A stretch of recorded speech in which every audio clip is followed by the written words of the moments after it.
कहानी की शुरुआत में हम हारुतो को देखते हैं जो कि अपनी फैमिली के साथ दूसरे शहर में शिफ्ट हो रहा है। तभी वहाँ पर उसकी चाइल्डहुड क्रश मिहारू पहुँच जाती है जो कि उसे रोते हुए यहाँ से जाने से मना करती है। हारुतो उससे प्रॉमिस करता है कि वो बड़ा होकर यहाँ वापस जरूर आएगा और उससे शादी करेगा। मैं तो कहता हूँ ग्लेशियर को पिघल जाने दीजिए, ये साले डूब के मर जाएंगे।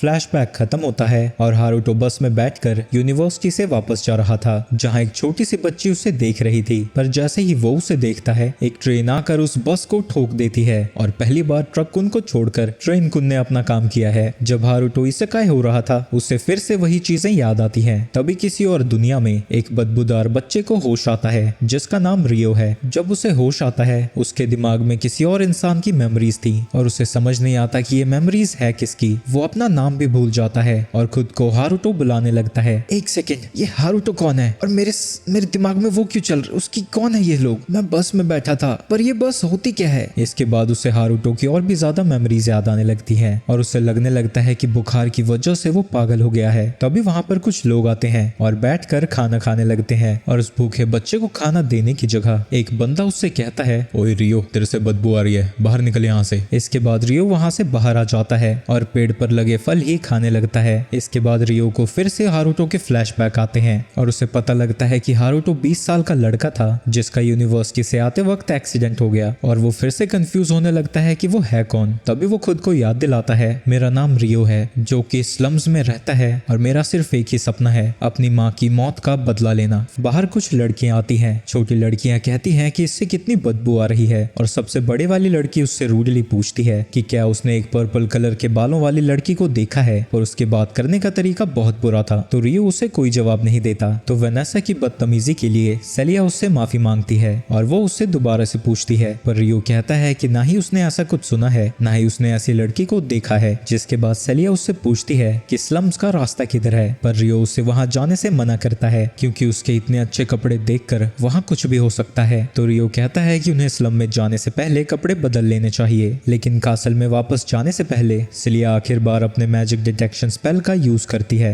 जब सिलिया अपने स्पेल को यूज करती है उसे आसपास कुछ भी नहीं मिलता पर तभी वो ये देखकर हैरान हो जाती है कि रियो के पास भी मैजिक पावर्स हैं। सभी को ये बात काफी अजीब लगती है लेकिन वो सब ये सब इग्नोर करके वहां से जाने लगते हैं। जाने से पहले सिलिया रियो को कुछ सिल्वर कॉइन्स देती है। रियो जल्दी से उन कॉइन्स को छुपाने के लिए चला जाता है लेकिन रियो जैसे ही अपने घर का दरवाजा खोलता है एक आदमी उसके ऊपर हमला कर देता है पर उसकी कॉइन्स की थैली उसकी जान को बचा लेती है। जिसके बाद वो देखता है कि उसने उन सभी लोगों को भी मार दिया है और अब वो भी अपनी मौत का इंतजार करने लगता है। पर तभी समय रुक जाता है और उसके सामने एक लड़की की स्पिरिट आती है जो कि उसे हारुतो कह के बुला रही थी और उसे बेसिक मैजिक यूज करना सिखा देती है। इसके बाद हारुतो रियो की बॉडी को कंट्रोल करने लगता है और जो उसके ग्रैंडफादर ने उसे सिखाया था वो उन टेक्निक्स का यूज करके उस किलर पर हमला कर देता है। पर वो असासिन भी मैजिक यूज कर सकता था और वो रियो को मारने की कोशिश करता है पर रियो उसके हमले को डॉज करके उसके मुंह पर लात मारता है जिससे उसके हाथ से नाइफ नीचे गिर जाती है। इससे असासिन को गुस्सा आ जाता है, साले गंदी नाली के कीड़े। लेकिन जब वो फिर से उसके ऊपर हमला करने जाता है रियो उसे उठाकर नीचे पटक देता है और वो भी अपनी ताकत को देखकर हैरान हो जाता है। तभी रियो देखता है कि जो बोरी वो सभी लेकर आए थे उसमें हलचल हो रही है। जब रियो बोरी को खोलता है वो देखता है कि जिस लड़की को वो प्रिंसेस ढूंढ रही थी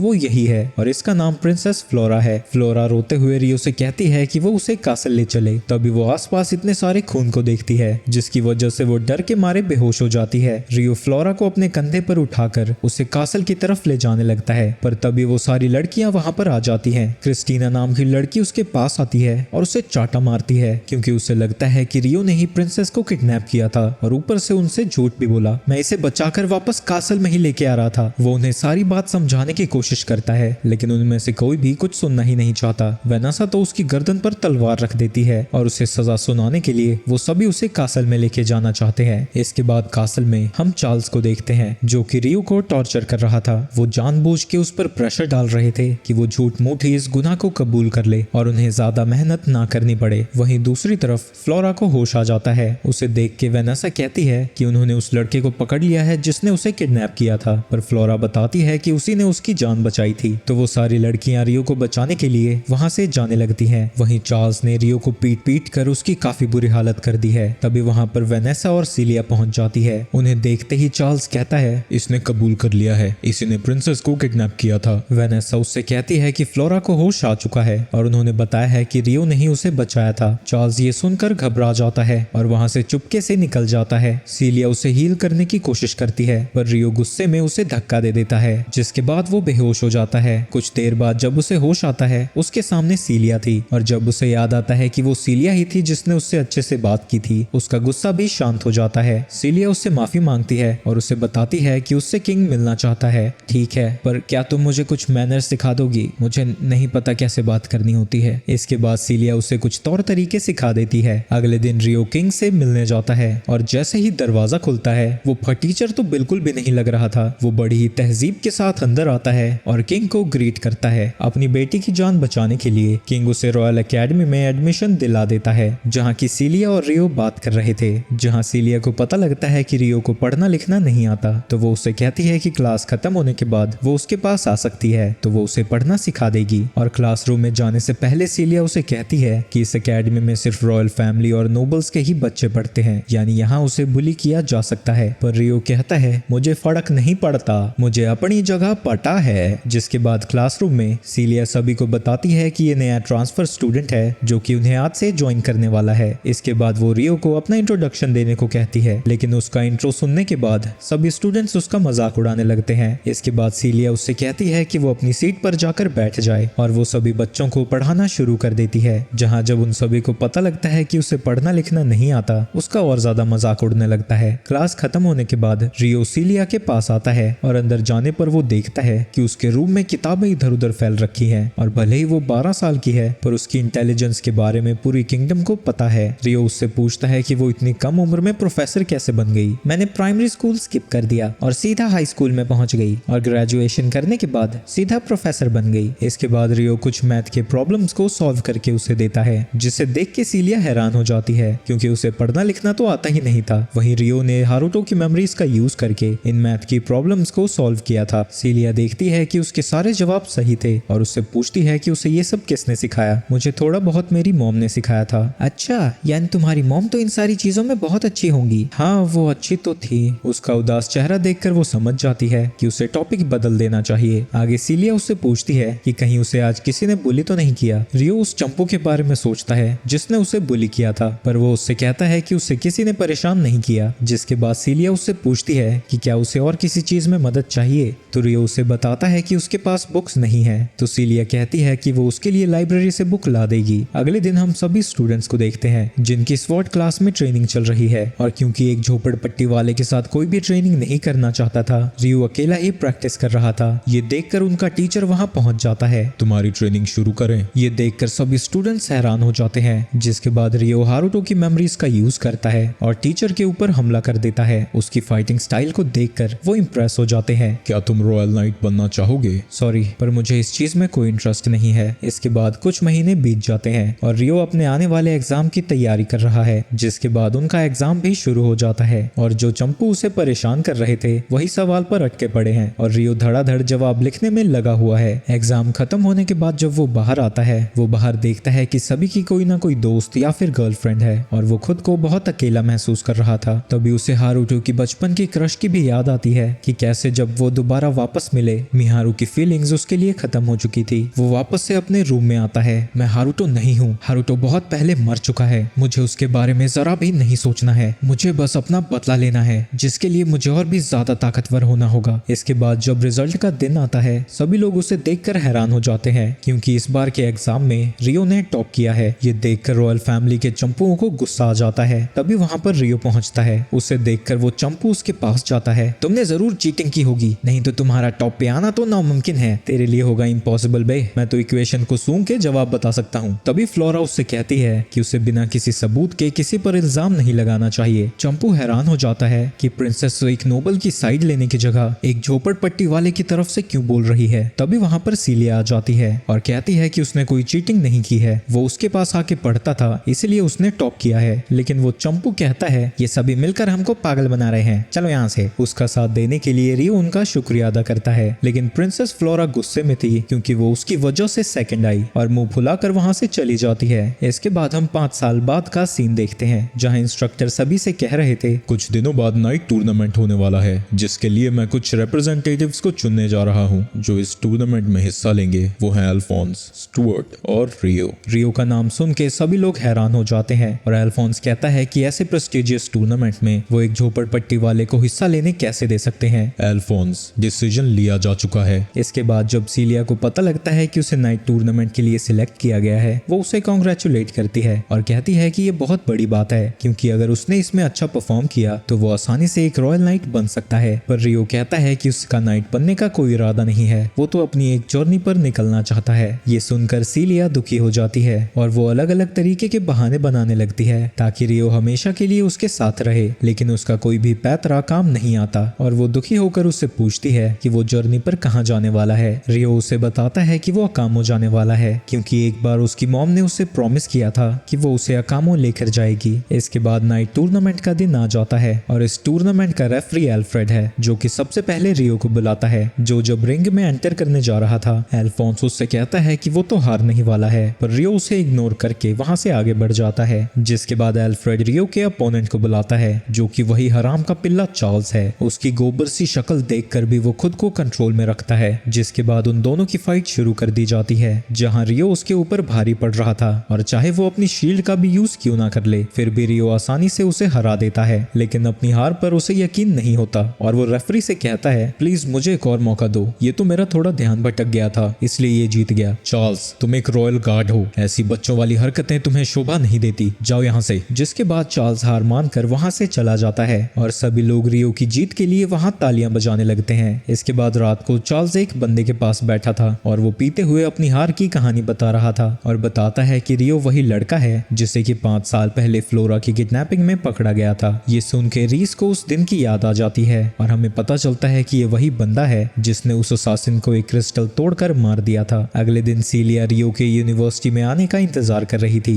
और जब वो यूनिवर्सिटी पहुंचता है वो अंदर जाने की जगह साइड में जाता है जहाँ की एक लड़की उसे लव लेटर दे रही थी। ये सब देखकर सीलिया उदास हो जाती है, यानी इधर भी थोड़ी प्यार की आग लग चुकी है। सीलिया एग्जाम के पेपर्स को देखता हुआ सोच रही थी कि कुछ दिनों में ग्रेजुएशन एग्जाम्स होने वाले हैं, जिसके बाद रियो यहाँ से चला जाएगा और पता नहीं इसके बाद वो उससे दोबारा मिल भी पाएगी या फिर नहीं। इसके बाद वो क्लासरूम में जाती है जहाँ वो सभी स्टूडेंट्स का मैजिक टेस्ट लेने वाली है ताकि वो पता कर सके कि उन सभी का मैजिक लेवल है क्या। तभी अल्फोंस अपना हाथ खड़ा करता है और कहता है कि यहाँ कुछ झोपड़पट्टी के कुत्ते भी हैं जिन्हें जरा भी मैजिक यूज करना नहीं आता। ये सुन के सभी लोग समझ जाते हैं कि वो रियो की ही बात कर रहा है। जिसके बाद वो उन दोनों को ही सबसे पहले अपना मैजिक टेस्ट देने को कहती है। इसके बाद वो सारे खिड़की दरवाजे बंद कर कर उन्हें दिखाती है कि वो अपने मैजिक कंट्रोल को कैसे आगे बढ़ा सकते हैं और उसके कंट्रोल को देखकर सभी स्टूडेंट्स इंप्रेस हो जाते हैं। वहीं दूसरी तरफ भले ही ये सच है कि रियो मैजिक फॉर्मूलाज को यूज नहीं कर सकता, लेकिन जो वो मैजिक देखता है वो अपने माना से दोबारा जरूर बना सकता है। क्लास खत्म होने के बाद स्टुअर्ट सीलिया की तारीफ करने पहुंच जाता है, पर पीछे से रियो को जाता हुआ देखकर वो उस पर भड़क जाता है और उससे कहता है कि वो स्कूल की लड़कियों पर डोरे डालना बंद करे। वो उसे डराने की कोशिश करता है पर सीलिया उसी के ऊपर चिल्लाने लगती है और कहती है कि वो ऐसा बिल्कुल भी नहीं है, तो बेहतर यही होगा कि तुम यहाँ से चले जाओ। इसके बाद उनकी क्लास का आउटडोर में प्रैक्टिकल चल रहा है। इसमें उन सभी को जंगल को पार करके गोल तक पहुंचना होगा। आगे अल्फोंस कहता है, मेरे बापू की वजह से मुझे जंगल के शॉर्टकट का मैप मिल गया है, इसीलिए लीडर तो मैं ही बनूंगा। ये सुनते ही एक लड़की कहती है कि वो शॉर्टकट से नहीं जाने वाली और क्या पता इसके लिए टीचर उसे सजा भी दे, और वो नहीं जानते कि ये शॉर्टकट सेफ होगा या फिर नहीं। लेकिन कोई भी उस लड़की की बातों पर ध्यान नहीं देता,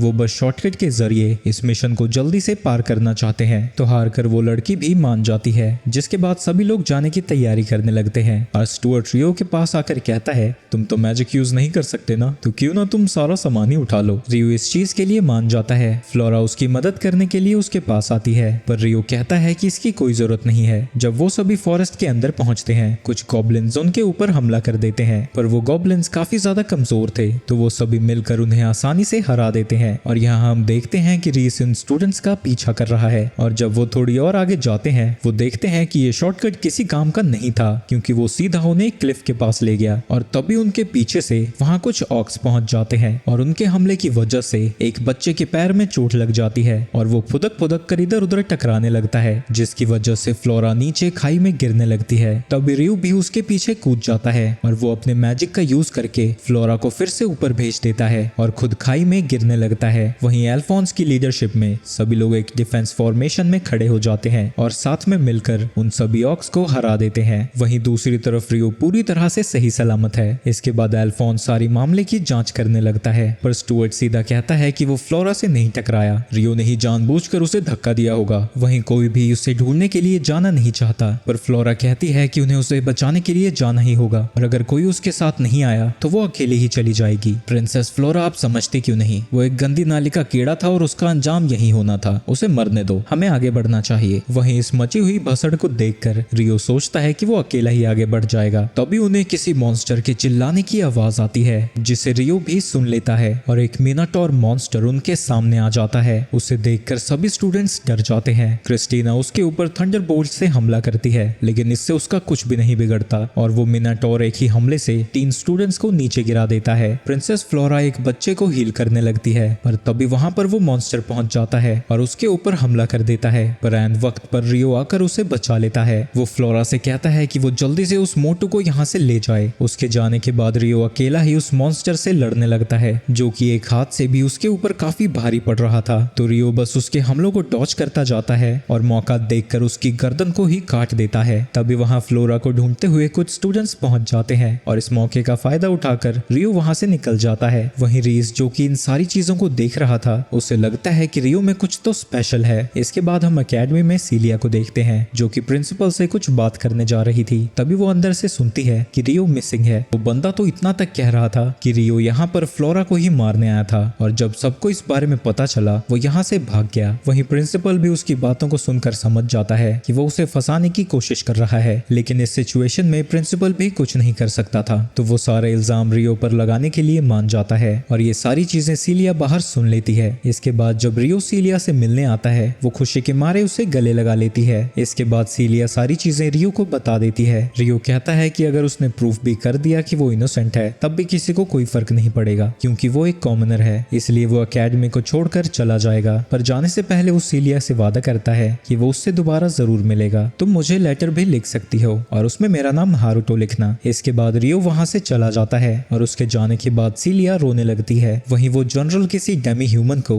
रियो का कोट देता है, सूंघो इसे, तुम्हें इसकी जान लेनी है, तुमसे हो तो जाएगा ना? वो लड़की हाँ कहती है और उसका नाम लातिफा है। 3 दिन सफर करने के बाद रियो एक टाउन में पहुंच जाता है और देखता है कि यहाँ अभी उसके वांटेड पोस्टर्स नहीं पहुंचे हैं, तो वो अपनी सप्लाईज आराम से खरीद सकता है। तभी रियो सेंस करता है कि उसके पीछे कोई है, पर पीछे मुड़ने पर उसे कोई नहीं दिखता, जिसके बाद वो आगे बढ़ जाता है। तभी वो एक दुकान में देखता है कि वहाँ पास्ता बेचा जा रहा है। इस दुनिया में पास्ता देखकर वो हैरान हो जाता है। तो वो शॉपकीपर उसे बताता है कि इस टाउन को गवर्न करने वाली औरत लेसलॉट ने इस नूडल्स को बनाया था और ये डिश उसी चीज को यूज करती है। और खाते वक्त रियो सोचने लगता है कि कहीं लेसलॉट भी उसी दुनिया से तो नहीं आई जहाँ से हारुतो आया है। अपना पेट भरने के बाद वो वहाँ से चला जाता है और जैसा कि शॉपकीपर ने उसे बताया था, वो सप्लाईज को खरीदने के लिए रीका मर्चेंट गिल्ड में जाता है। रियो जब गिल्ड के अंदर जाता है, उसे एक रिसेप्शनिस्ट मिलती है जिसका नाम लॉटी है। इसके बाद लॉटी उसकी मदद करती है खाने पीने का सामान खरीदने में। इसके बाद वो सीलिया के लिए आखिरी लेटर लिखता है और उसे सारी चीजें बताते हुए कहता है कि इस रीजन से बाहर जाने के बाद वो उसे लेटर नहीं लिख पाएगा। वो अपने सारे सामान के साथ वहां से निकल जाता है। तभी दूसरी रिसेप्शनिस्ट उसे लेसलॉट नाम से बुलाती है, यानी ये वही है जो कि इस टाउन को गवर्न करती है और किसी वजह से अभी रिसेप्शनिस्ट बन रखी है। आगे जब रियो जंगल से गुजर रहा था, उसे कोई इंसान जमीन पर पड़ा हुआ दिखता है। रियो जब उसकी मदद करने जाता है, वो लड़की उसके ऊपर पॉइजन नीडल से हमला कर देती है, जो कि असल में लातिफा है। आगे रियो उस पॉइजन को न्यूट्रलाइज कर लेता है, जो देख के लातिफा हैरान हो जाती है और एक दूसरे की स्पीड को देखकर वो दोनों ही हैरान हो जाते हैं। पर इसके बाद लातिफा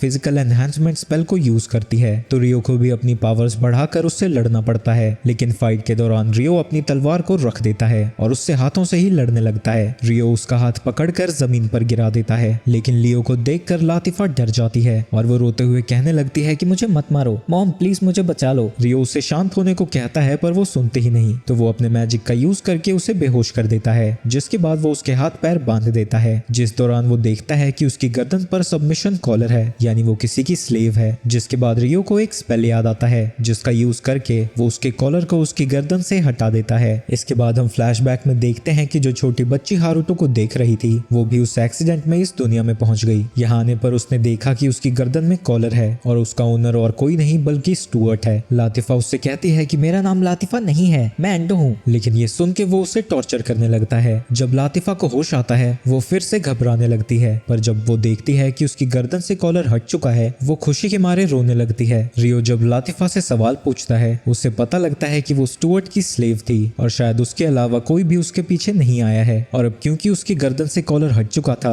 लातिफा कहती है कि वो उसे नहीं मारेगी, तो रियो उसे फ्री कर देता है और वहां से जाने लगता है। लेकिन भले ही वो अब फ्री हो, लेकिन इस रीजन में उस जैसे लोगों को पकड़ लिया जाता है और स्लेव की तरह ही रखा जाता है। तो वो उसे कहता है कि वो ईस्ट की डायरेक्शन में जाए, जिस डायरेक्शन में एक बहुत बड़ा एरिया है जहाँ उसके जैसे लोग रहते हैं। और रियो भी उसी डायरेक्शन में जा रहा था। रियो अकेला ही आगे बढ़ने लगता है पर लातिफा उसका पीछा करने लगती है। रियो उससे कहता है कि तुम्हें गलतफहमी हो रही है, मैंने तुम्हें इसलिए नहीं बचाया कि मैं अच्छा इंसान हूँ, तुम जिंदा इसलिए हो क्योंकि तुम्हें मारने की वजह से मेरी मुसीबत और ज्यादा बढ़ सकती थी। और वैसे भी वो उसे एक बार मारने की कोशिश कर चुकी है तो वो उस पर दोबारा भरोसा नहीं कर सकता। लातिफा को समझ नहीं आता कि वो क्या करे, और क्योंकि वो बाकी ह्यूमंस जैसे उससे बुराई सेंस नहीं कर सकती थी, वो उससे कहती है कि वो उस पे ये कॉलर लगा सकता है। तुम इस चीज से तो नफरत करती हो ना, तो भला फिर से तुम इस कॉलर को क्यों लगाना चाहती हो? पर लातिफा कहती है कि वो फिर से अकेला नहीं रहना चाहती और उसके साथ जाना चाहती है। ये सुन के रियो मान जाता है, तुम मेरे साथ आ सकती हो और उस कॉलर को पहनने की भी कोई जरूरत नहीं है। वैसे तुम्हारा नाम क्या है? इसके बाद वो उसे अपना नाम बताती है और दोनों वहां से आगे बढ़ जाते हैं। काफी दूर तक जाने के बाद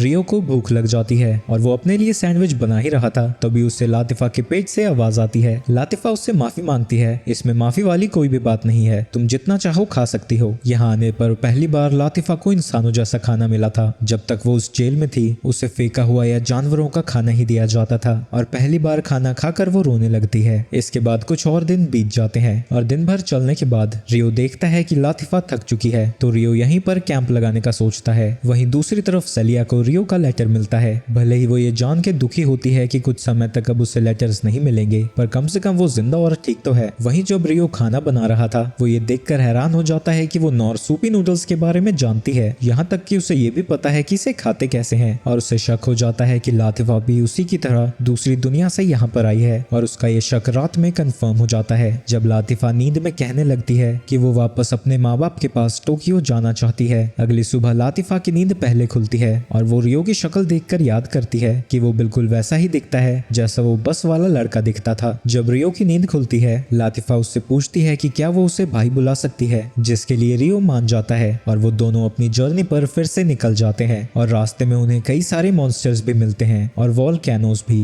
वो इतनी सारी अलग अलग जगहों से गुजरते हैं जितने साल में पबजी के अपडेट्स भी नहीं आते। रियो को दूर में एक बड़ा सा पेड़ दिखाई देता है पर किसी वजह से लातिफा को वो नहीं दिखता, तो रियो को लगता है कि वो ट्री मैजिकली लोगों से छुपाया जा रहा है। इसके बाद जब वो रात को जंगलों में कैंपिंग कर रहे थे, रियो अपने मैजिक से उसके नाइटमेयर्स को हटा देता है ताकि वो थोड़ी देर चैन से सो सके। वहीं रियो को अपने कैंप के बाहर एक बड़ा सा वुल्फ दिखता है जो कि अचानक से ही ग्लो करने लगता है। तभी अचानक से रियो पर हमला हो जाता है और वो देखता है कि वो 4 लड़कियों से घिरा हुआ है, जिनमें से एक का नाम उजुमा है, इसका सारा, इस छोटी सी का आल्मा और एक एल्फ भी है जिसका नाम मॉर्फिया है। वो लड़कियां उससे कहती हैं कि उसकी हिम्मत कैसे हुई एक बीस्ट गर्ल को अपनी स्लेव बनाकर रखने की। रियो उन्हें समझाने लगता है पर एक भी लड़की उसकी नहीं सुनती और उसके ऊपर हमला कर देती है और वो सभी साथ में मिलकर रियो को अपने हमले से बेहोश कर देती हैं। उसे सपने में फिर से वही लड़की दिखती है जिसने उसे अपना ऑरा यूज करना सिखाया था। जब उसे होश आता है वो देखता है कि उसके हाथों में हथकड़ी लगी हुई है। तभी वहां लातिफा पहुंच जाती है और उसे गले लगा लेती है और वो गुस्से में उन लड़कियों से पूछती है क्या तुम दोनों ने ही इसका ये हाल किया है। तभी विलेज की हेड्स में से एक अर्सला वहां पहुंच जाती है और इन नादान बालिकाओं की गलती के लिए माफी मांगती है, जिसके बाद वो चारों लड़कियां उसके सामने आकर माफी मांगने लगती हैं। जिसके बाद ऑर्फिया उसकी हथकड़ी को खोल देती है और अर्सिला उसे बताती है कि बाकी के एल्डर्स भी उससे कल सुबह माफी मांगेंगे और अभी के लिए उसे बस यहाँ आराम करना चाहिए। अगली सुबह अर्सिला रियो को हॉल ऑफ एल्डर्स की तरफ ले जाने लगती है और रास्ते में रियो फिर से उसी बड़े से पेड़ को देखता है। अर्सिला बताती है कि वो एक वर्ल्ड ट्री है जिसके अंदर एक ताकतवर स्पिरिट ड्राइस रहती है। इसके बाद वो उसे एल्डर से मिलने के लिए ले जाती है जहाँ सभी एल्डर्स उन लड़कियों के लिए उससे माफी मांगते हैं और एक बुढ़ा तो इतना तक कह देता है रियो अगर तुम चाहो तो इस गलती के बदले तुम इस विलेज की किसी भी लड़की को चुन सकते हो। लेकिन ये गधा रियो मना कर देता है। तभी वहाँ पर उस वर्ल्ड ट्री की स्पिरिट ड्रायस पहुंच जाती है। ड्रायस जब रियो को देखती है उसे पता लगता है कि उसके अंदर एक स्पिरिट है। वो एक ऐसी स्पिरिट है जो कि ह्यूमंस को किसी भी मैजिक को कास्ट करने से रोकती है। इसके बाद जब ड्रायस और ध्यान से देखती है वो ये देखकर हैरान हो जाती है कि वो स्पिरिट ह्यूमन जैसी दिखती है, क्योंकि 1000 साल पहले ज्यादातर ह्यूमन शेप्ड स्पिरिट्स मारे गए थे डिवाइन वॉर की वजह से। इस तरह के स्पिरिट सेकंड क्लास होते हैं जैसे कि ड्रायस है। ये सुन के वो सभी एल्डर्स कंफ्यूज हो जाते हैं कि वो भला अब रियो को ट्रीट कैसे करें, क्योंकि वो तो एक सेंट की पोजीशन पर आ चुका है। इसके बाद ऑर्फिया उसे एक घर की तरफ लेकर जाती है जहां लातिफा और बाकी की लड़कियां पहले से ही इंतजार कर रही थी। जहां रियो ये देखकर हैरान हो जाता है कि एल्व्स के पास राइस जैसी कोई चीज है जो कि आकुमा रीजन में ही पाया जाता है। जिसके बाद उसे पता लगता है कि लातिफा और बाकी की लड़कियां अब से उसके साथ ही रहेंगी। तभी वहां पर आर्सिला पहुंचती है और उसे बताती है कि उसने ऐसा इसलिए किया ताकि लातिफा रियो के अलावा और भी लोगों से बातचीत कर सके और उसके और भी रिलेशंस बने। जिसके बाद रियो इस चीज के लिए मान जाता है। जिसके बाद रियो को वहां कई सारे हफ्ते बीत जाते हैं जहां वो उनके कल्चर के बारे में और चीजें जानता है और साथ ही उन चीजों की ट्रेनिंग भी लेता है जो कि उसके सफर में काम आ सकती है।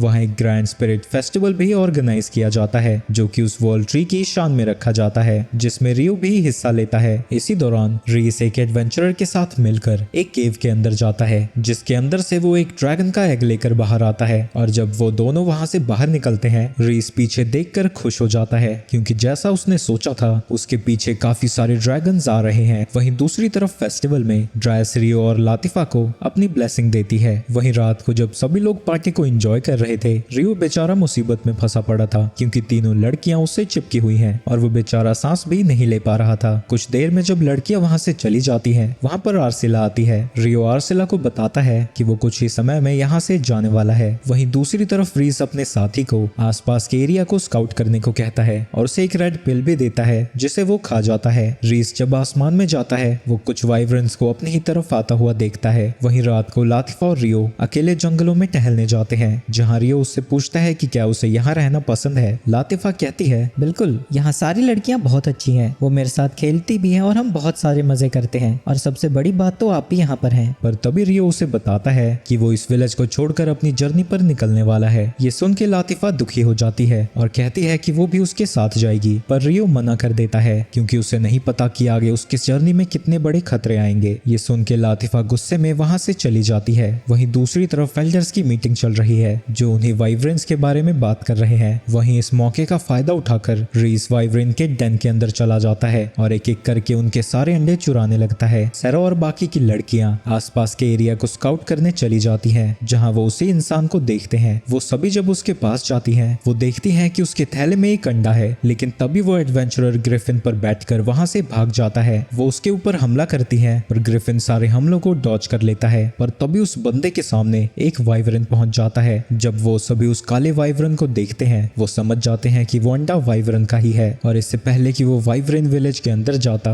वो सभी उसे वहां से भगा देते हैं और वो एक सोल्जर को कहती है कि वो ये सारी चीजें एल्डर को जाकर बताए। वहीं दूसरी तरफ रीस ने सारे एग्स को चुरा लिया है और वो उस रेड क्रिस्टल को दबाकर उस एडवेंचरर को भी मार देता है जिसकी वजह से वो अंडे के साथ नीचे गिरने लगता है। वहीं लातिफा जो कि अभी भी रियो के जाने के बारे में ही सोच रही थी वो उस अंडे के पास पहुंचती है। उसी वक्त वहां पर वाइब्रेन भी पहुंच जाता है जो कि उस टूटे हुए अंडे को देखकर गुस्से में आ जाता है। रियो वापस से विलेज में आता है और डोमिनिक जो कि इवैक्यूएशन में मदद कर रहा है उसे बताता है कि फेस्टिवल को कैंसिल कर दिया गया है क्योंकि कुछ वाइब्रेन्स उनके ऊपर हमला करने आ सकते हैं। तभी उसे लातिफा की चीख सुनाई देती है और वो उसकी तरफ जंगलों में भागने लगता है। वहीं लातिफा को आलमा बचाने पहुंच जाती है जो कि उस वाइब्रेन के हमले को उसी के ऊपर वापस से डिफ्लेक्ट कर देती है, जिसके बाद वो भी अपने स्पिरिट एनिमल को समन करती है और वो दोनों मिलकर वाइब्रेन से लड़ने लगते हैं। लेकिन उसके हमलों से वाइब्रेन का कुछ भी नहीं बिगड़ता और वो वाइब्रेन एक ही लाफा मारकर उससे दूर उड़ता हुआ भेज देता है। जिसके बाद वो वाइब्रेन लातिफा पर हमला करने जाता है और इस बार उसे बचाने रियो पहुंचता है। जिसके बाद रियो बिना किसी वेपन के उसके ऊपर लात घूसों से ही हमला करने लगता है। वाइब्रेन उसके ऊपर फायर बॉल से हमला तो करने जाता है पर रियो विंड मैजिक से उसकी आग को बुझा देता है। जिसके बाद वो ड्रैगन फिर से एक और बार वही ट्राई करता है लेकिन इस बार रियो उसके मुंह के अंदर ही अटैक कर देता है और जिसके बाद वो उसका मुंह इतनी जोर से बंद करता है कि वो अंदर से ही फटने लगता है। जिसके बाद वो ड्रैगन मरकर जमीन पर गिर जाता है। उसकी ताकत को देखकर आलमा हैरान हो जाती है और उस वाइब्रेन की हार के बाद बाकी के वाइब्रेन्स भी डर कर वहां से चले जाते हैं। इसके बाद बाकी के डेमी ह्यूमंस भी वहां पहुंच जाते हैं जहाँ उन्हें जब पता चलता है कि रियो ने अकेले उसे हरा दिया, उन सभी के मुंह खुले के खुले रह जाते हैं। अगली सुबह लातिफा उससे माफी मांग रही थी कल उस पर गुस्सा करने के लिए। रियो उसे बताता है कि वो आकुमा इसलिए जाना चाहता है क्योंकि वहीं से उसके पेरेंट्स आए थे और उसकी मॉम ने उससे प्रॉमिस किया था कि वो एक दिन उसे वहां पर जरूर लेकर जाएगी। जिसके बाद लातिफा भी उसे बताने लगती है कि ये बॉडी उसकी असली नहीं है। पहले वो जापान में रहा करती थी,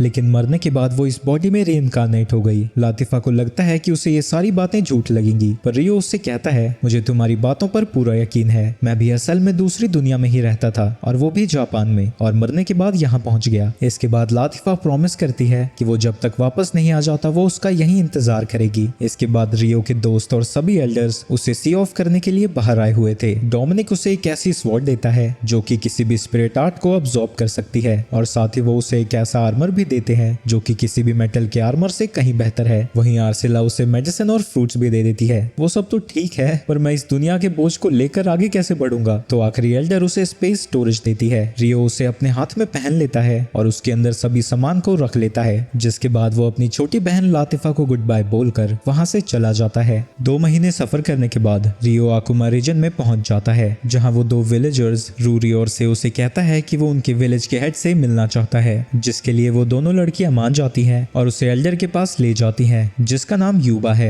रियो एल्डर को बताता है कि उसके पेरेंट्स 15 साल पहले यहाँ रहा करते थे, पर जब वो उन्हें बताता है कि उसके पेरेंट्स का नाम जैन और आयामे है, यूबा उन दोनों लड़कियों को यहाँ से जाने को कहती है और बताती है कि वो जैन की मदर यानी वो रियो की ग्रैंड मदर हुई। रियो अपने पेरेंट्स को प्रॉपर तरीके से बैरियल देना चाहता है, पर यूबा उसे बताती है कि उन्होंने पहले ही उनके लिए ग्रेव्स बना दी हैं। कई साल पहले किसी रीजन की वजह से उसके फादर को इस विलेज को छोड़कर जाना पड़ा, जिसके बाद से वो कभी वापस नहीं आए, पर इसकी वजह वो अभी इसे नहीं बता सकती। आगे यूबा उससे कहती है कि वो चाहे तो इस विलेज में रह सकता है, और जिन लड़कियों से वो मिला था, रूरी नाम की लड़की उसकी पोती है, यानी वो दोनों कजन हैं और उसकी उम्र भी 15 साल है। ये सुन के रियो कहता है कि वाह, वो भी मेरी उम्र की है। ये सुन के यूबा हैरान हो जाती है, उसे यकीन नहीं होता कि इतनी कम उम्र में वो इतना मैच्योर कैसे हो गया। इसके बाद यूबा वहाँ से जाने लगती है और कहती है कि वो उसके पेरेंट्स के बारे में किसी को नहीं बताएगी। रियो थोड़ी देर वहीं रुकता है और रात होने से पहले घर में वापस पहुंच जाता है, जहां यूबा और रूरी उसका स्वागत करती हैं। अगली सुबह जब रियो उठता है, वो अपने स्पिरिट आर्ट्स का यूज करके खाना बनाता है, और जब खाना बन के तैयार हो जाता है, वहां से और उसका बड़ा भाई शिन भी खाना खाने के लिए पहुंच जाते हैं। पहले तो शिन उसे थोड़ा घूर के देख रहा था, पर जब उसे पता लगता है कि वो इतना अच्छा खाना बनाता है, उनकी दोस्ती बड़ी जल्दी हो जाती है। ब्रेकफास्ट के बाद यूबा शिन से कहती है कि वो रियो को लेकर डोला के पास चला जाए, क्योंकि उसे लगता है कि वो हंटर बनना चाहता है। वहीं शिन रियो को अंडर एस्टिमेट कर रहा था, उसके हिसाब से वो बहुत कमजोर है। यूबा उसे बताती है कि वो इस उम्र में ही अकेले कई कंट्रीज में सफर कर चुका है और साथ ही उसे स्पिरिट आर्ट्स भी आती हैं। शिन कहता है तो इसमें कौन सी बड़ी बात है, वो तो मुझे भी आती है। पर यूबा उसे बताती है कि रियो के स्पिरिट आर्ट्स उससे कहीं ज्यादा पावरफुल हैं, पर फिर भी उसे यकीन नहीं होता। जिसके बाद वो रियो से कहता है हम लोग हंटिंग पर जा रहे हैं, ध्यान रखना तुम मेरे रास्ते में मत आना। इसके बाद वो डालो के साथ हंटिंग पर निकल जाते हैं, जहां रियो अपना एक भी निशाना नहीं चूक रहा था।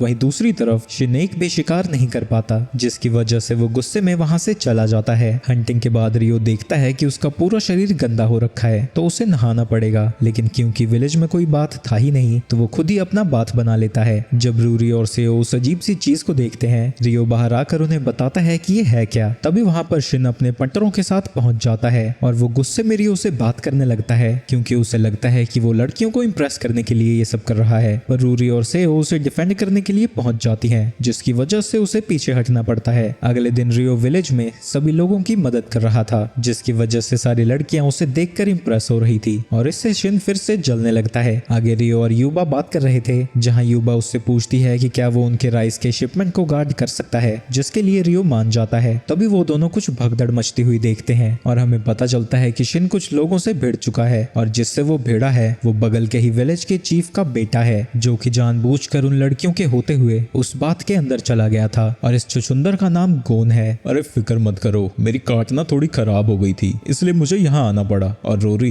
मैं तुम्हारे साथ ही आज रात को रहने वाला हूँ। अरे तुम ऐसा चेहरा क्यों बना रही हो? तुम इस विलेज के एल्डर की इकलौती वारिस हो, और ऐसे में तुम्हारी शादी भी एक विलेज के एल्डर के वारिस से ही होगी, और मैं इसके लिए खुद का नाम जरूर दूंगा। इसके बाद वो और भी उल्टी सीधी बातें बोलता है, जिससे शिन गुस्से में उसके ऊपर हमला कर देता है। पर गोन उसके साइज का डबल था, तो वो आसानी से उसके हमले को रोककर उसका गला पकड़कर उठा देता है। तभी वहां यूबा आती है और गोन को ये सब बंद करने को कहती है। वो उससे कहती है कि वो विलेज के किनारे के एक हट में रह सकता है, पर उसे जाने की इजाजत नहीं है। इसके बाद वो वहां से जाने लगता है और रास्ते में उसे रियो दिखता है, जिसे वो गिराने की कोशिश तो करता है पर उल्टा खुद ही गिर जाता है। इसके बाद युबा सभी विलेजर्स को अपने अपने घर जाने को कहती है। आगे शिन युबा से कहता है, क्या मेरी बहन आपके घर पर रह सकती है? मुझे लगता है वो यहाँ ज्यादा सेफ रहेगी। इसके लिए युबा मान जाती है। रात को रियो उन दोनों के पास जाता है और एक क्रिस्टल स्टोन देता हुआ कहता है कि ये चीज उन्हें प्रोटेक्ट करेगी, बस उन्हें इसे अपने रूम में रखना होगा। वहीं दूसरी तरफ गॉन और उसके पंटर कुछ अजीब सा ही प्लान कर रहे हैं। अगले दिन उस विलेज में टैक्स एग्जामिनर पहुंच जाता है। वो सारी फसलों को चेक करने के बाद रात को एल्डर के घर में ही रहता है। वहीं रात को जब रूरी और सेओ सो रहे थे, उनके रूम में गोन आता है और उसके आते ही वो क्रिस्टल ग्लो करने लगता है। वो रोरी के पास जाकर उसके साथ जबरदस्ती करने की कोशिश करता है, पर इससे पहले कि वो कुछ कर पाता वहां रियो पहुंच जाता है और उसके दोनों पंटरों की कुटाई कर देता है। और जैसे ही वो गोन को देखता है, उसे अपनी मॉम की मौत याद आ जाती है। वो गुस्से में गोन को वहां से हटने को कहता है। गोन उसके ऊपर हमला करने जाता है, पर रियो उसे ही घर के बाहर पटक देता है, जिसके बाद रियो उसकी गर्दन पे ही खड़ा हो जाता है। उसकी बुरी तरह से कुटाई कर देता है और वो उसे जान से मारने ही वाला था, पर तभी वहां पर हायते आकर उसे रोक देता है, जिसके बाद वो उसे हील करने लगता है, नहीं तो वो यहीं पर मर सकता था। आगे वो अपने सबऑर्डिनेट को सारी चीजें रिपोर्ट करने को कहता है ताकि वो इसे कस्टडी में ले सके। वहीं रियो वहां से थोड़ा दूर आ चुका है और अपने गुस्से को शांत कर रहा है। अगली सुबह वापस आने के बाद वो अपनी कल की हरकतों के लिए माफी मांगता है, पर वो दोनों बस खुश हैं कि वो उनकी मदद के लिए इतनी जल्दी वहां पर पहुंच गया। इसके बाद हायटे वहां से निकलने की तैयारी करता है और गोन को एक कैदी की तरह अपने साथ लेकर जा रहा है। इस दौरान युबा उसे एक लेटर देती है ताकि वो उसे अपने फादर को दे सके। इसके बाद हायटे वहां से निकल जाता है और उसके साथ कुछ विलेजर्स भी हैं जो कि राइस की शिपमेंट को लेकर जा रहे हैं। वहीं हायटे दूसरे रास्ते चला जाता है किसी और विलेज से टैक्स कलेक्ट करने के लिए। डालो सबसे पहले जब कैपिटल पहुंचता है, वो रजिस्टर करके उन कैदियों को जेल में भिजवा देता है। जिसके बाद डालो शिन और रियो को लेकर एक रेस्टोरेंट में खाने पहुंचता है। खाना खाने के बाद शिन रियो का शुक्रिया अदा करता है उसकी बहन को बचाने के लिए। अगले दिन रियो शिन के साथ शॉपिंग पे जाता है, जहां एक मर्चेंट उन्हें बुलाती है, जहां सेओ को एक हेयर पिन पसंद आ जाता है, तो रियो उस हेयर पिन को खरीद कर सेओ को दे देता है। इसके बाद वो शॉपकीपर सेओ से कहती है कि उसे जो चाहे वो करना चाहिए ताकि वो रियो को अपना बना सके, क्योंकि वो फ्यूचर में बहुत ज्यादा पॉपुलर होने वाला है। वहीं रास्ते में जब वो जा रहा था, रियो एक नोबल वुमन को कुछ लोगों से बचाता है, जिसके बाद उस कामो नाम की लड़की का गार्ड भी उसके पास पहुंच जाता है। तभी रियो देखता है कि वहां पर काफी सारे गार्ड्स आ रहे हैं। रियो अपने ऊपर कोई फालतू की अटेंशन नहीं चाहता, तो वो सेओ के साथ वहां से चला जाता है। इसके बाद हायटे जब अपने फादर से बात कर रहा था, उसे पता लगता है कि उसकी बहन लगभग किडनैप हो चुकी थी, पर किसी बंदे ने उसे बचा लिया, पर वो नहीं जानते कि वो था कौन। जिसके बाद हायटे उसे युबा का लेटर देता है। उस लेटर को पढ़कर हायटे का फादर शॉक हो जाता है और उससे कहता है कि वो जल्दी से रियो से मिलना चाहता है। इसके बाद जब रियो सेओ के साथ वापस आता है, वहाँ हायटे अपने पेरेंट्स के साथ पहुंच जाता है। काल्की खुद को और अपनी वाइफ केयोको को इंट्रोड्यूस करता है और वो उसे बताते हैं कि एक समय पर वो रियो के माँ बाप के अटेंडेंट्स हुआ करते थे। रियो असल में एक रॉयल्टी है।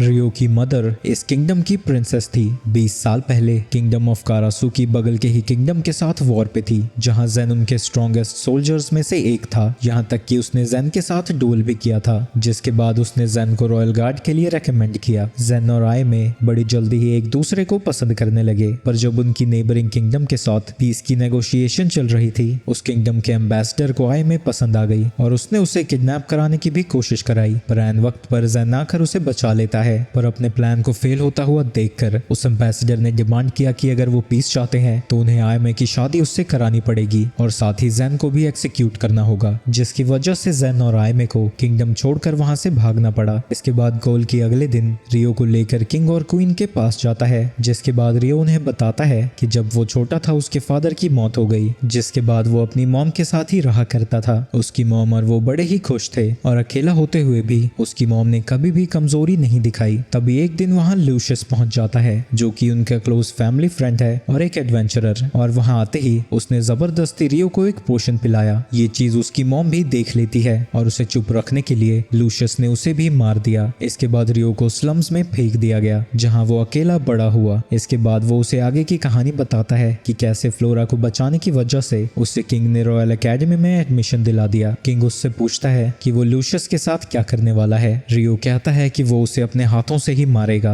उसे देखकर किंग समझ जाता है कि वो उसे अपने बदले के रास्ते से नहीं हटा पाएगा, तो वो उससे कहते हैं कि यहाँ से जाने से पहले उसे गोल्की से डुएल करना चाहिए, जो कि इस किंगडम के सबसे स्ट्रॉन्ग वॉरियर्स में से एक है। इसके बाद गोकी रियो को लेकर अपने घर पहुंच जाता है, जहाँ जाकर उसे पता लगता है कि कामोमो को जिसने बचाया था वो रियो ही था। जिसके बाद उन दोनों का डुएल शुरू होने वाला था। रेफरी उन दोनों के मैच को शुरू कर देती है। गोकी शुरू में बिना किसी पावर के लड़ रहा था, पर हर तरह से कोशिश करने के बावजूद भी वो रियो को हरा नहीं पाता। जिसके बाद आखिर में गोकी अपनी स्पिरिट पावर्स का यूज करता है, पर उसे ऐसा करता हुआ देखकर रियो भी ऐसा ही करता है और वो गोकी को हराने में कामयाब होता है। ये देखकर वहाँ मौजूद सभी लोग हैरान हो जाते हैं और गोकी भी हार मान लेता है। इसके बाद वो सभी उस विलेज में वापस पहुंच जाते हैं और रियो अपने पेरेंट्स की ग्रेव के पास जाता है। रात को युबा रूरी को बताती है कि रियो असल में एक प्रिंस है, लेकिन ये सुन के रूरी हंसने लगती है। प्रिंस और ये चिंपू। आगे युबा उसे बताती है कि उसका अंकल ज़ेन असल में एक नोबल था और किंगडम के स्ट्रॉन्गेस्ट वॉरियर्स में से एक। ये सब सुन के वो हैरान हो जाती है और इस नए नवेले प्रिंस से माफी मांगने लगती है, पर रियो उससे कहता है तुम्हें माफी मांगने की कोई जरूरत नहीं है, मैं नहीं, मेरी मॉम रॉयल्टी थी और वैसे भी हम कजन्स हैं। आगे रियो युबा से कहता है कि वो अगले साल यहाँ से चला जाएगा। जिसके बाद वो दोनों से कहती है कि वो कभी भी यहाँ पर आ सकता है, ये उसका ही घर है। इसके बाद जब रियो रूरी से मिलने जाता है, इस बार वो दोनों एक दूसरे को मिस और सर करके नहीं बुला रहे थे। ये देख के सभी लड़कियां हैरान हो जाती हैं और उन्हें लगता है कि उनके बीच में कुछ चल रहा है। रूरी सोचती है कि वो उन्हें सच बता दे, पर फिर वो नहीं बताती और कहती है कि वो दोनों क्योंकि एक ही घर में रहते हैं, मिस और सर बोलना बड़ा अजीब लगता है। इसके बाद रियो विलेज में ही रहने लगता है और वहाँ वो कई सारी चीजों में उनकी मदद भी करता है और अपने समय को एंजॉय भी कर रहा था। और इन सभी कामों के दौरान वो सेओ को भी बता देता है कि वो हार्वेस्ट फेस्टिवल के बाद यहाँ से चला जाएगा। सेओ उससे पूछती है कि क्या वो फिर कभी वापस आएगा। मैं इस कंट्री से बाहर जा रहा हूँ तो शायद मैं दोबारा यहाँ ना आ पाऊँ। ये सुन के सेओ दुखी हो जाती है। तभी रियो पूछता है कि क्या हुआ, पर सेओ कहती है कि कुछ भी नहीं, उसकी आंखों में कुछ चला गया था। जिसके बाद रियो अपने स्पिरिट आर्ट से उसके लिए पानी बना देता है ताकि वो अपनी आंखों को साफ कर सके। इसके बाद जब सेओ घर वापस आती है वो रोने लगती है। तभी वहाँ पर शिन पहुँच जाता है और उससे पूछता है कि वो रो क्यों रही है, लेकिन सेओ कहती है कि कुछ भी नहीं हुआ और वो उसके लिए खाना बनाने जाने लगती है। पर शिन उसे रोक देता है, तुम्हारी अभी हालत नहीं है खाना बनाने की, मुझे ये बताओ कि तुम्हें रुलाया किसने है, क्या वो रियो था। और वो उसकी धुलाई करने के लिए वहाँ से जाने लगता है, लेकिन सेया उसे रोकते हुए बताती है कि कुछ समय बाद रियो इस विलेज से जाने वाला है। ये सुन के शिन समझ जाता है कि आखिर चक्कर क्या है और वो रियो से मिलने के लिए वहाँ से चला जाता है। वो रियो के पास जाता है और उसके सामने झुककर कहता है, रियो प्लीज इस विलेज से मत जाना और मुझसे ये मत पूछना कि मैं तुम्हें क्यों रोक रहा हूँ। उसी वक्त वहाँ सेओ भी आ जाती है और उसे ऐसा देखकर उन सभी से माफी मांगती है। जिसके बाद वो शिन को लेकर वहाँ से चली जाती है। इसके बाद फिर से सभी अपनी जिंदगी नॉर्मली बिताने लगते हैं और रियो और युबा इस बारे में दोबारा बात भी नहीं करते। वहीं सेओ दिन में खेती बाड़ी का काम करती है और रात में अपने स्पिरिट आर्ट्स की प्रैक्टिस करती है। वो ये सारी चीजें इस उम्मीद में कर रही थी ताकि वो रियो के साथ जा सके। इसके बाद हार्वेस्ट फेस्टिवल का दिन आ जाता है और सभी लोग काफी ज्यादा एंजॉय कर रहे थे। तभी रियो के पास सेओ आती है और कहती है कि वो उससे अकेले में बात करना चाहती है। जिसके बाद सेओ रियो को अपनी दिल की बात बता देती है, पर रियो उससे माफी मांगता है और कहता है कि उसके दिल में उसके लिए ऐसा कुछ भी नहीं है। तो सेओ उससे कहती है कि वो कम से कम उसे अपने साथ ले चले, उसने दिन रात ट्रेनिंग की है और वो उसके ऊपर बोझ नहीं बनेगी। पर रियो इस बात के लिए भी उसे मना कर देता है और वहाँ से चला जाता है और अपने मन में ही शिन से माफी मांगता है, जो कि वहीं साइड में छुपा हुआ था। अगले दिन रियो सुबह होने से पहले विलेज से जाने लगता है, पर रास्ते में उसे सेओ मिल जाती है और फ्लैशबैक में हम देखते हैं गोकी सेओ से पूछता है कि क्या वो अपने प्यार के लिए उस विलेज को छोड़ सकती है जिसमें वो बचपन से पली बढ़ी। पहले वो थोड़ा बहुत हिचकिचाती है, पर वो कहती है कि हाँ वो ऐसा कर सकती है। आगे प्रेजेंट में एक दूसरे को वो गुड बाय बोलते हैं और रियो वहाँ से चला जाता है। वहीं शिन भी दूर से बाय बोल रहा था, पर वो इतनी दूर था कि उसका थोपड़ा भी नहीं दिखता। इसके बाद वो स्पिरिट विलेज में वापस जाता है, जहाँ उसे देखते ही लातिफा उसके गले लग जाती है। इसके बाद वो एल्डर्स को अपने सारे ट्रेवल्स के बारे में बताता है और साथ ही जहाँ वो गया था उस विलेज के बारे में भी। आगे रियो उन सभी को बताता है कि वो कुछ महीने यहाँ रहने वाला है, जिसके बाद वो यहाँ से चला जाएगा। ये सुन के लातिफा दुखी हो जाती है, पर वो उससे कहता है कि फिक्र मत करो, मैं इस बार जल्दी वापस आऊंगा। इसके बाद वो रात को लातिफा के साथ उसी घर में चला जाता है जहाँ की वो सारी लड़कियां पहले से ही रह रही थी। वहीं जब अगले दिन सुबह होती है, रियो चिल्लाता हुआ उठता है और जब सारी लड़कियां वहाँ पहुँचती हैं, वो देखती हैं कि वो एक लड़की के साथ साथ सोया पड़ा था। तुम लोग गलत समझ रही हो, ऐसा कुछ भी नहीं है जो ऐसा तुम्हें लग रहा है। मुझे पता नहीं ये लड़की है कौन। लड़कियां उससे पूछती हैं कि आखिर ये सब चल क्या रहा है। आखिरकार उस लड़की को होश आता है और वो बताती है कि वो एक स्पिरिट है जिसका हारुतो के साथ कॉन्ट्रैक्ट है। ये सुनकर रियो समझ जाता है कि ये वही लड़की है जो उस दिन उसके सामने आई थी और उसे स्पिरिट आर्ट्स को यूज करना सिखाया था। रियो उसका नाम पूछता है पर वो बताती है कि उसका कोई नाम नहीं है और रियो से ही उसका नाम रखने को कहती है। वहीं वो सारी लड़कियां कंफ्यूज हो रखी हैं कि वो लड़की उसे हारुतो कह के क्यों बुला रही है, पर रियो उनसे कहता है कि वो उन्हें बाद में बताएगा। लड़कियां रियो को कहती हैं कि उसे स्पिरिट को एल्डर्स और स्पिरिट ट्री के पास ले जाना चाहिए, उन्हें इन चीजों के बारे में ज्यादा पता है। तो वो लड़की भी अपने स्पिरिट आर्ट का यूज करके खुद के कपड़े बना लेती है। वहीं उसे ऐसे कपड़ों में देखकर रियो को स्प्रिंग की याद आने लगती है, तो वो उसका नाम एशिया रख देता है क्योंकि उनकी एंशिएंट लैंग्वेज में एशिया का मतलब स्प्रिंग होता है। इसके बाद वो एशिया को लेकर एल्डर्स के पास चले जाते हैं जहां उनकी मीटिंग शुरू हो जाती है। इस दौरान वहां ड्रायस भी पहुंच जाती है क्योंकि उसने इस एरिया में एक नई स्पिरिट की एनर्जी को फील किया था। वहीं ड्रायस कंफ्यूज हो जाती है क्योंकि आयशा को कुछ याद ही नहीं था। इसके बाद ड्रायस उससे पूछती है कि वो कौन से स्पिरिट आर्ट्स को परफॉर्म कर सकती है। आयशा कहती है कि सारे। इसके बाद वो सारे बाहर आ जाते हैं जहां रियो आयशा के साथ डुएल करेगा ताकि वो उसकी ताकत का अंदाजा लगा सके। सबसे पहले वो हैंड टू हैंड कॉम्बैट शुरू करते हैं जहां रियो देखता है कि आयशा ने पहले ही उसके सारे अटैक पैटर्न्स को रीड कर लिया था जिसकी वजह से रियो को पीछे आना पड़ता है। इसके बाद वो दोनों ही मैजिक से एक दूसरे के ऊपर हमला करने लगते हैं। वो अलग अलग एलिमेंट्स का यूज करके एक दूसरे को टक्कर दे रहे थे लेकिन दोनों में से कोई भी एक दूसरे से कम नहीं था और इससे पहले कि उनकी लड़ाई आसपास की चीजों को कोई नुकसान पहुंचाती, ड्रायस उन दोनों को रुकने को कहती है। वो समझ जाते हैं कि आयशा की पावर की लिमिट का पता लगाना इतना आसान नहीं है लेकिन वो बहुत ज्यादा स्ट्रॉन्ग है और ड्रायस उसे एक स्पिरिट के रूप में एक्सेप्ट कर लेती है और कहती है कि वो उसे स्पिरिट के बारे में सारी चीजें सिखाएगी। इसके बाद रियो और आयशा उस विलेज में अपना सारा समय बिताने लगते हैं और कई दिन बीतने के बाद एक एल्डर रियो को पत्थर में बना हुआ घर देता है जिसमें उसने रियो के लिए एक बाथ भी बना दिया है। आगे रियो बताता है कि वो कुछ ही दिनों में यहाँ से चला जाएगा। ये सुन के सहरा उसे साइड में लेकर जाती है और उससे कहती है कि उसे जाने से पहले लातिफा के साथ और भी ज्यादा समय बिताना चाहिए क्योंकि उसके जाने से वो बहुत दुखी हो जाएगी। वहीं रात को जब वो नहा रहा था वो यही सोच रहा था कि वो लातिफा के साथ और समय कैसे बिताएगा। वो ये सब सोच ही रहा था तभी वहां पर लातिफा पहुंच जाती है और कहती है कि वो उसकी पीठ को साफ करने आई है। रियो बड़ी ही जोर से उसे मना करना चाहता था पर उसके चेहरे को देखकर वो मना नहीं कर पाता और लातिफा उसकी बैग को साफ करने लगती है। जिस दौरान वो अपनी पास्ट लाइफ के बारे में बात कर रहे थे जिस दिन उन्होंने बस में एक दूसरे को देखा था। रियो उससे माफी मांगता है कि वो उसके लिए एक बेहतर बड़ा भाई नहीं बन पाया और प्रॉमिस करता है कि वो जल्द से जल्द उसके लिए वापस आएगा। अगली सुबह वो फिर से स्पिरिट विलेज से निकलने के लिए तैयार हो जाता है जहां अर्सिला उसे एक स्पिरिट टेलीपोर्टेशन क्रिस्टल देती है। ये एक वन वे टेलीपोर्टेशन डिवाइस है जिससे वो विलेज में वापस आ सकता है। एक और एल्डर उसे एक स्पेशल इयरिंग देती है जिससे वो अपने बालों का रंग बदल सकता है जिसकी मदद से वो अपनी आइडेंटिटी को छुपा पाएगा। आगे वो लड़कियों से कहता है मेरे जाने के बाद लातिफा का ख्याल रखना, जिसके बाद वो लातिफा को बाय बोलकर वहां से आयशा के साथ चला जाता है और वो सलिया से मिलने के लिए काफी एक्साइटेड है। वहीं सलिया एक कोर्टयार्ड में खड़ी है और उसके हाथों में रियो का आखिरी लेटर है। तभी वहां पर चार्ल्स आ जाता है जो कि अब उसका फियांसे है। वो उससे छेड़छाड़ कर ही रहा था तभी उसका बुलावा आ जाता है।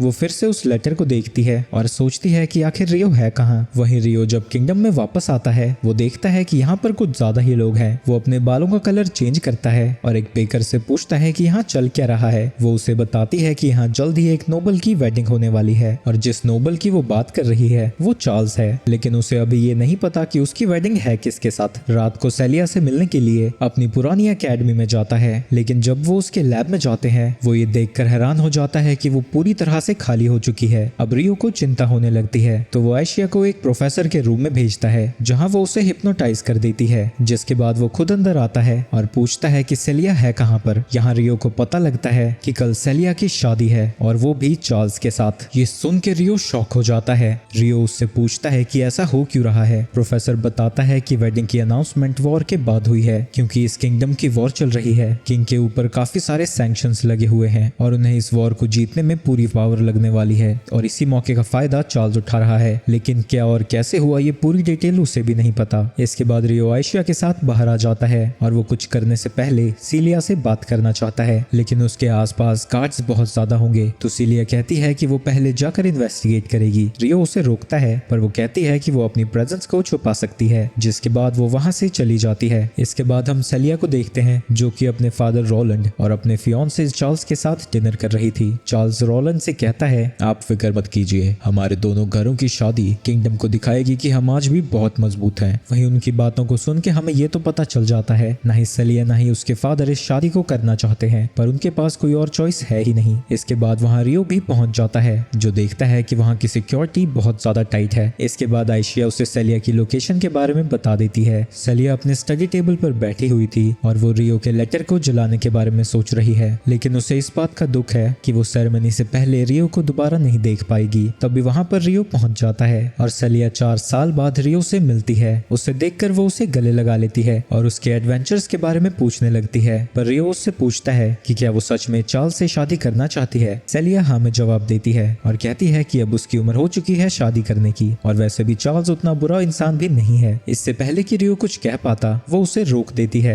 और कहती है कि क्या वो उसे कल शादी से भगाकर ले जा सकता है और क्या वो उससे शादी करेगा। ये सब सुन के वो शॉक हो जाता है, लेकिन तभी वो कहती है कि वो मजाक कर रही थी और उसे यहाँ से जाने को कहती है, पर रियो कहता है कि उनकी बात अभी खत्म नहीं हुई। तो सेलिया उसे बताती है कि उसे तैयार करने के लिए कोई भी यहाँ आता ही होगा, तो उसे यहाँ से चले जाना चाहिए और उसे कल अपनी शादी को देखने के लिए भी मना करती है। जिसके बाद वो धक्का देकर उसे दरवाजे से बाहर कर देती है, लेकिन जैसे ही वो कमरे में अकेली होती है वो फिर से रोने लगती है, पर उसे इस बात की खुशी है कि वो आखिरी बार रियो से मिल सकी। वहीं रियो को समझ नहीं आता कि सेलिया की ट्रू फीलिंग्स हैं क्या, तो आयशिया उससे प्रॉमिस करती है कि वो इन सब चीजों की सच्चाई के बारे में साथ में पता लगाएंगे। अगले दिन रेस अपने पुराने दोस्त चार्ल्स से मिलने आता है। बात करते वक्त वो एक पावरफुल स्पिरिट को सेंस करता है, पर अगले ही पल वो गायब हो जाती है। वहीं दूसरी तरफ सेलिया अब तैयार हो चुकी है और चार्ल्स उसे बाहर बुलाता है अपनी बाकी की 6 बीवियों से मिलने के लिए। ये क्या करता है 6 के साथ, रोज बैट कबड्डी खेलता है भाई। चार्ल्स सेलिया को देख के बड़ा ही खुश हो जाता है और कहता है कि उससे उम्मीद है कि उसकी बाकी की बीवियों के साथ अच्छी दोस्ती हो जाएगी, और उन्हें बात करने के लिए छोड़कर वो वहाँ से चला जाता है। लेकिन उसके जाते ही सारी बीवियां उसे परेशान करने लगती हैं। प्रॉपर सास बहू वाले सीरियल वाला सीन चल रहा होता है, लेकिन तभी वहाँ पर प्रिंसेस क्रिस्टीना पहुंच जाती है, जो कि सेलिया को देखकर खुश है और वो अकेले में उससे बात करना चाहती है। जब वो दोनों अकेले होते हैं, क्रिस्टीना देखती है कि सेलिया का चेहरा बुझा बुझा लग रहा था, तो सेलिया बताती है कि वो बस रात में ढंग से सो नहीं पाई। क्रिस्टीना सेलिया से माफी मांगती है क्योंकि उनकी रॉयल फैमिली की कमजोरी की वजह से ही सेलिया को मैरिज के लिए फोर्स किया जा रहा है, लेकिन सेलिया उसे माफी मांगने से मना करती है क्योंकि ये सारी चीजें उसकी मर्जी से ही हो रही है। लेकिन क्रिस्टीना उससे कहती है, लेकिन आपके चेहरे से ऐसा बिल्कुल भी नहीं लगता,